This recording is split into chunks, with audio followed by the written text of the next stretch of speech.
Super Studio arra application tokkoon isin garsiisa. Application kunis innis wanni inni fayyadu video editing keessumaa warreen haaraan jechuudha. Video editing irratti dalaguu barbaadan hedduu tokko isin fayyada.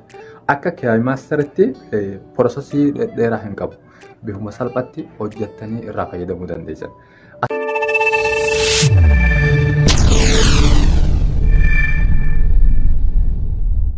Assalamualaikum warahmatullahi wabarakatuh. Ashama harka foonii jirra jirtu isinin jechaa hordofni kabajamoo viidiyoo tana hamma xumuraatti yooniif dhaggeeffattanii laaltan taate hamma tokko irraa fayyadamtan jeetiin abdii qaba. Garuu immoo warreen karaa viidiyoo kanaa dhuftanii viidiyoo kana dhaggeeffattan like godhuu hin dadhabinaa.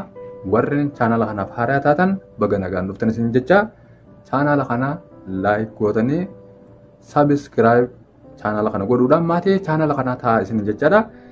Video taname waliin haa ilaallu.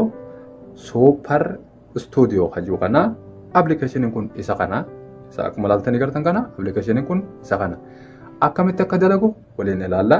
Setting isaa keessa hogguu seenne akkuma kana afaanota jijjiiruu dandeessan. Amma akkuma seenatti inni kun wanni irra jiru Arabiidha. Arabiirraa isin immoo Ingiliffatti deeffachuu dandeessan. Amma Arabiirraas wajjin deema. Mashruu'atul jadiid kun amma akkuma application kunju inni kunis jaa waan ta'eef irra dhooyneetuma viidiyoo fidachuudha.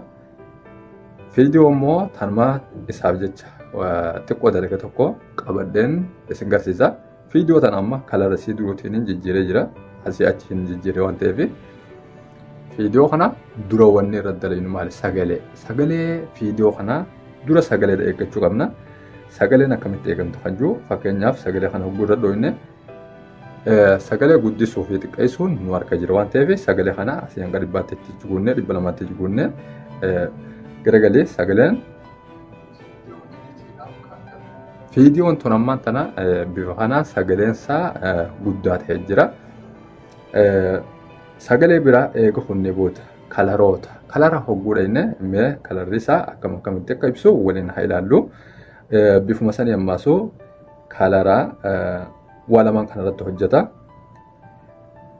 Kalara isa kanarratti hogguu keenya bifoota garaagaraa ni argitan jee yaada. Kaan irratti dalaguu feetan ammoo isiniif beeka. An ammoo kalara kana kaan irratti dalagu mee fakkeenyaaf kana haajuu yookaan kanarratti hin dhiisa. Isa kanarratti hogguun dhiise booda raayit irratti godhadhee isa kana asii achirraa fudhadhee mee hanquma kanarratti iditti haa dalagu. Maqasa fakkii maqasa tana dhooyne fakkii maqasa eega dhooyne immoo ilkee tanarratti dhooyne ilkee tanaan adda qoonna. Fakkeenyaaf amma eessuma kanatti dalaga haa jennu. Kalaroota eega jijjiirree sagalee itti goone booda wanni nuti godhuu qabnu maali? Kalaroota garaagaraa ammoo isa kanaa hundaan jijjiiruu dandeessan kanaan dandeessan itti guutanii irraa hir'isuudhaan kalarri kun maal akka ta'e isinuu ni beektan hogguu irratti dhooytanii. An amma kalara dilas viidiyoo tana waan hin dheeressineef viidiyoo tana gabaabsuudhaaf hamma tokko isin garsiisee kaan immoo isin nuti guuttatan kan jirurraa bifuma salphaatti koppii gootan immoo viidiyoo tana if dura dheeressuudhaanis dandeessan bakka lamatti qooddaniiti. Akkasuma illee irraa suuraa osoo asirra jiru suuraa irraa kaafachuudhaas akkasuma ni dandeessan. Amma suuraa kana fedha kiyyaawwan miti waan ta'eef gara xumuraatti aanu kanarratti dhooyne akkaataa inni itti hojjetu mee waliin haa ilaallu. Mee akkanatti akka viidiyoon isinii dhuftu feetammoo bifa kanaan yookaan bifa kanaan akka dhuftu feetan waan ta'eef waan kana waan gara gubbaa jiru kana filattanii akka viidiyoon teessan itti isiniitti dasjuu keessumaa harkisa namaa qabaate isiniif tolu gochuu dandeessan. Fakkeenyaaf amma isa kana yoo ni filaalles amma wali godhee viidiyoo bifa kanaan fida. Yoo ni fakkatti itti as guunne ariisaa itti baay'isa. Irraa xiqqeessuun akkas bifa kana jechuudha.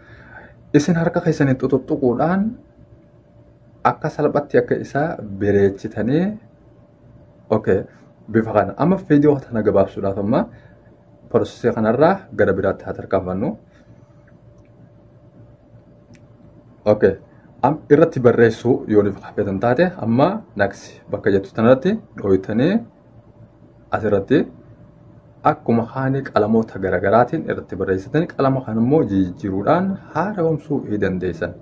Anamma waan fedha kiyya hin taneef agarsiisa waan ta'eef irraa deebi'aan viidiyoo tana akka gabaabbattuu godhaa deema waan ta'eef amma xaaxuqeen irraa deebi'ee akkuma san muuziqaa sagaloota garaagaraa itti fiduudhaaf sagalee muuziqaa yookaan sagalee irratti waraabdee yookaan sagaloota garaagaraa jira. Sagaloota kana keessaa isa kana kan daawloot godhattee sagalee garaagaraati. Sagalee itti fidne jechuudha. Sagalee muuziqaa jennu fakkeenyaaf muuziquma deemnee fidannee muuziqaa as keessaa